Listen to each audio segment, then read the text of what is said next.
કિશોર ભગતને ટોટી કરો ચાલી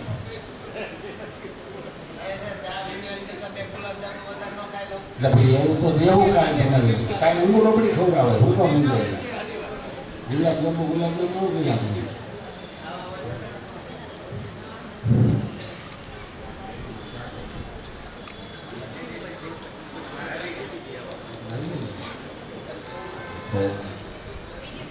બોલો આદિ શ્રી કૃષ્ણ નારાયણ ભગવાનની જય। આજે આપણી કથાનો 7મો દિવસ વક્તાશ્રી આપણને મહારાજ શ્વેતાંગ મહાપ્રભુજીના સ્વહસ્તે રચેલ અખિલ ભૂમંડળી સાંપ્રદાયિક મુક્તિ વ્યવસ્થાની કથા સંભળાવી રહ્યા છે અને કતારગામ ભક્તોના આમંત્રણને માન આપી અને દરેક બહારગામથી તથા સુરતમાં તમામ રાંદેર વરાછા અમરોલી કતારગામ વગેરે વગેરે જ્યાં જ્યાં ભક્તો શરણાગતિના વસે છે એ બધા કથાનો લાભ લેવા માટે બહેનો ભાઈઓ પધારે છે એ જ મોટી વાત છે। આપણે જેમ કીધું હતું ને કે કથા કરવી 4 જણા જોઈએ। પહેલા નંબરે પૈસા જોઈએ, બીજા નંબરે વક્તા જોઈએ, ત્રીજા નંબરે સાંભળવાવાળા શ્રોતા જોઈએ અને ચોથા નંબરે સાન આ બધું પીઠ છે એ સ્વયંસેવકો જોઈએ। પણ ભગવાનને ભક્તોની દયા હતી કે આ 4-4ની ખૂબ દયા છે, ખૂબ દયા છે કે આપણે 5100 રૂપિયા એક દિવસની રસોઈના નક્કી કર્યા હતા। 2100 રૂપિયા કથા અંતર્ગત વિરામ આપીએ ત્યારે પ્રસાદીના અને 1100 રૂપિયા ફૂલના અને 11,000 રૂપિયા જે આપણે ઓલનું કાયમ માટે ભાડું ભરી છીએ। તો ભક્તોએ બધી ખૂબ ખૂબ સેવા કરી।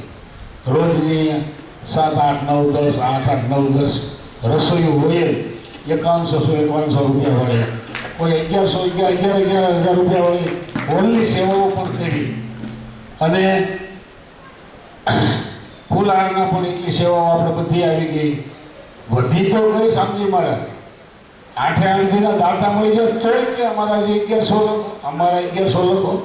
હવે ખબર નથી કે આ શૂટિંગવાળા ભાઈને અમારે કેટલા પૈસા દેવાના। આ વિડીયોવાળા ભાઈ ઉતારે એને પણ તોય હજી વિડીયો શૂટિંગમાં લખો, વિડીયો શૂટિંગમાં લખો, વિડીયો શૂટિંગમાં લખો। પાછા ભક્તો રસોઈ લખાવે, કોઈ કે અમારા તરફથી ગુલાબજાંબુ, અમારા તરફથી અંગુર રબડી છેલેલી, કોઈ વિશમાં ગુલાબજાંબુ ખવડાવ્યા, કોઈએ ભેળના નાસ્તા કરાવ્યા। આ છોકરાઓએ બધાય સેવા યુવક મંડળે કરી। એ કે મહારાજ હવે છેલ્લો દી છે ને કાલ શું થાય? મેં કાલ અંગુર રબડી થાય, કાંઈ ન થાય બીજું, કાલ અંગુર રબડી થાય બીજું કાંઈ ન થાય। તો કે અમારે કંઈક કરવું હોય તો બીજું વરસાદ પડ્યો પણ સુરતમાં ઓછો પડ્યો, ગરમી છે તો આઈસ્ક્રીમ ખવડાવી દઈએ। એટલે આજે આપણે આઈસ્ક્રીમ પણ ખાવાનું છે। કથાની આરતી પૂજા થઈ જાય બધી વિસર્જન ત્યાર પછી એટલે આ બધાએ ઉતાર નહીં રાખતા। આ વચ્ચે એટલે તમને ગરમ ચા પાયો, કદાચ જો વધારે પીવાઈ ગયું હોય, દોઢી ચા થઈ ગઈ હોય તો મને ટાટા પણ દેવા પડે એટલે આઈસ્ક્રીમ રાખ્યું છે આપણે।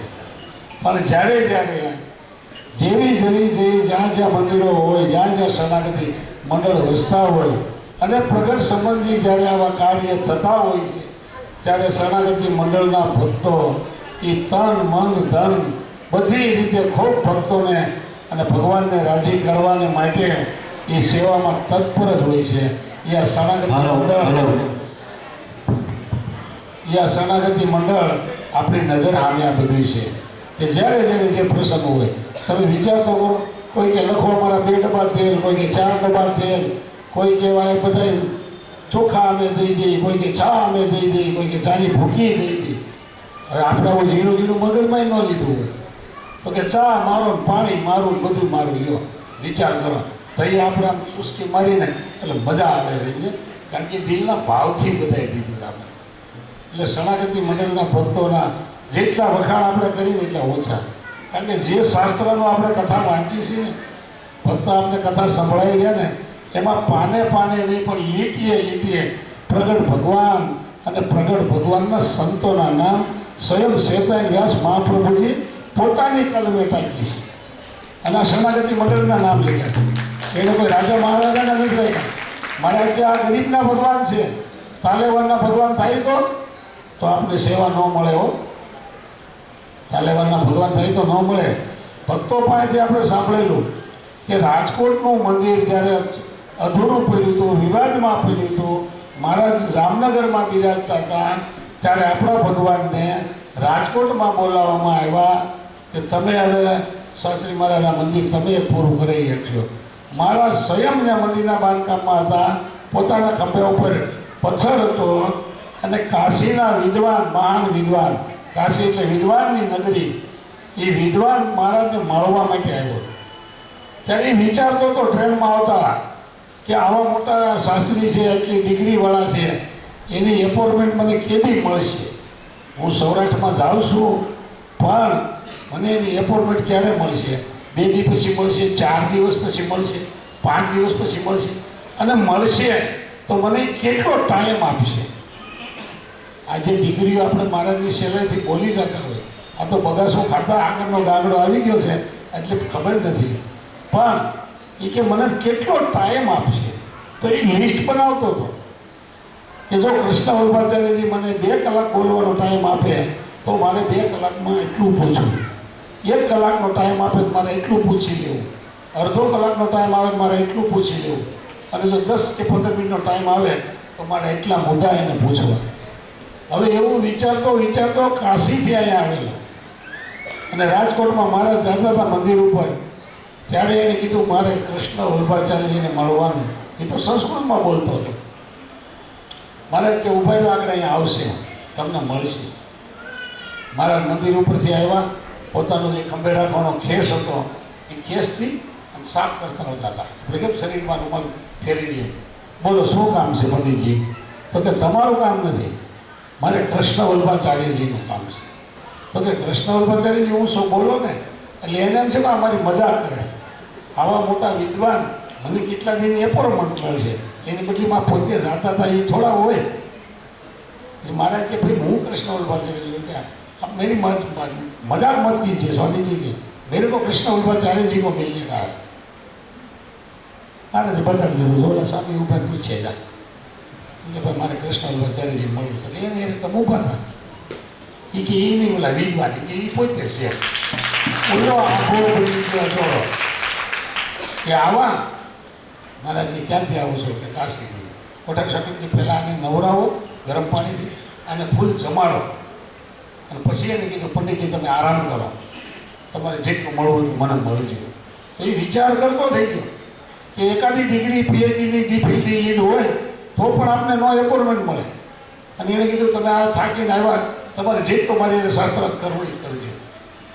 તો વિચાર કરો કે ભગવાન કેટલા દયાળુ કે શરણાગતિ મંડળના છોકરાઓ એ આનંદ કરે અને ભગવાનના ખોળામાં રમે. એટલે મારા સ્વધામ પધારી ગયા પછી એક ભગતની દીકરી સુરતમાં જ આવી રહે છે, એ ત્યારે નાની 2 વર્ષની જ હતી.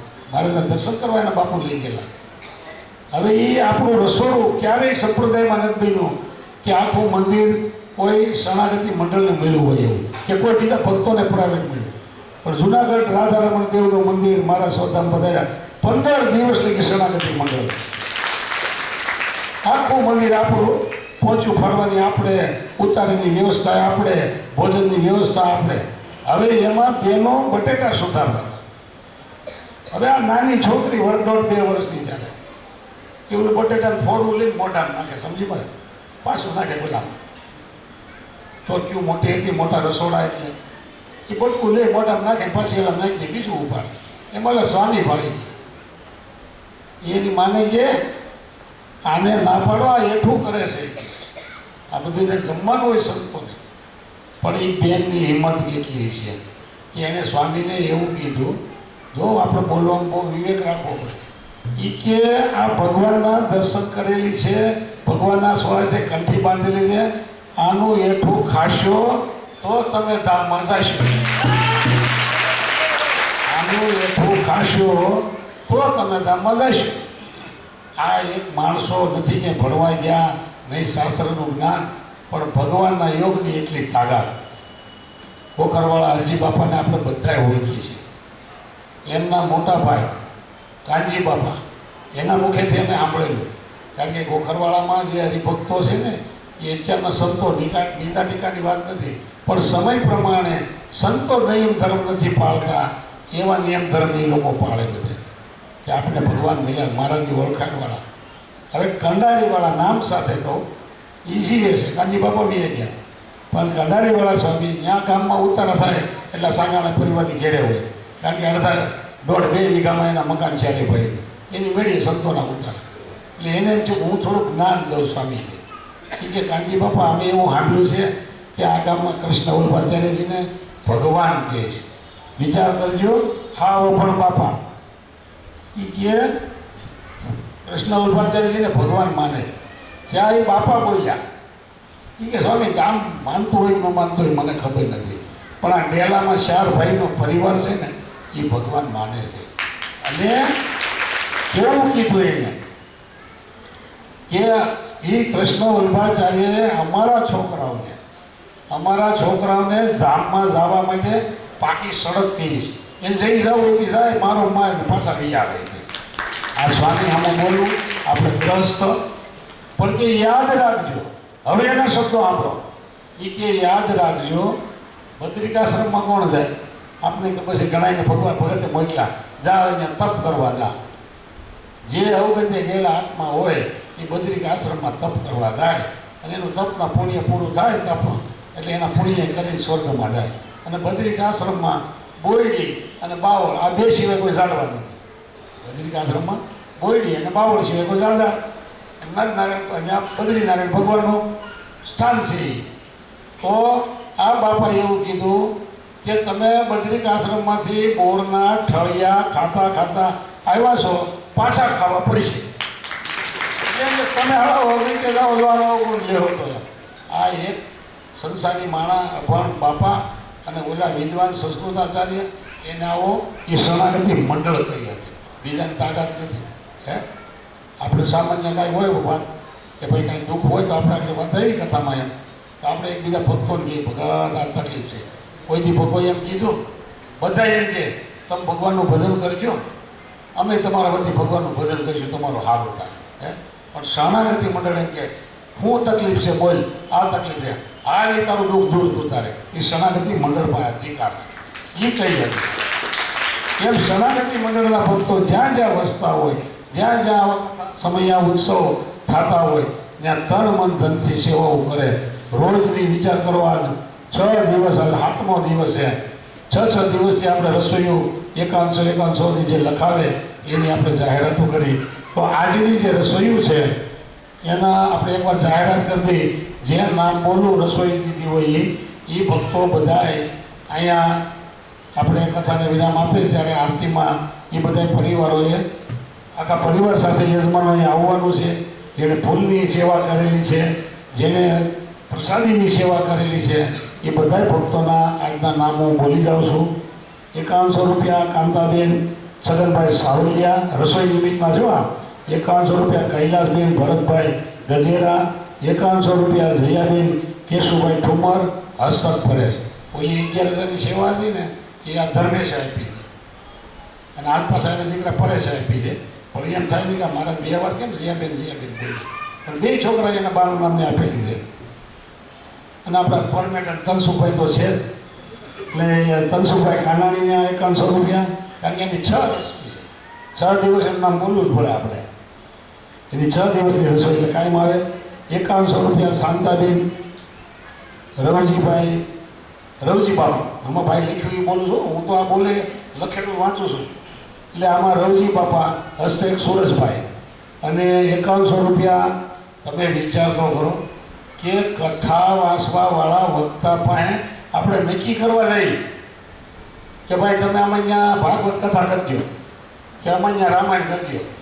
તો હવે કથાવાળા એવા થઈ ગયા ઘનશ્યામભાઈ, મારે પીએન મળી ગયો એટલે એ આપને ન ભાવે. પીએ પાસે ગઈ કે ભાઈ અમારે આ તારીખ ખાલી છે, તમે જુઓ તો ઓલો જોઈએ. પછી હવે જેમ ડૉક્ટરોના બધાના દવાવાળાના લુગડાવાળાના પેકેજ થઈ ગયા ને સાંજુ મારે, એમ અમારે કથાવાળાના પેકેજ થઈ ગયા કે ભાઈ 25 લાખ રૂપિયા જોહે, સમિયાણું અમારું જોહે, રસોડું તમારે ચાલુ કરવું જોહે. જેવા મોટા વખતા એવું એનું પેકેજ. તમે વિચાર તો કરો તો આવા વક્તા ક્યાં મળે કે કથાએ વાંચી દે અને 5100 રૂપિયા રસોઈ નાખે. બધા એકનો ઓળખાય કોઈ ઘણા વક્તા માટે એકનો ઓળખાઈ નાખ મારો ભાઈ.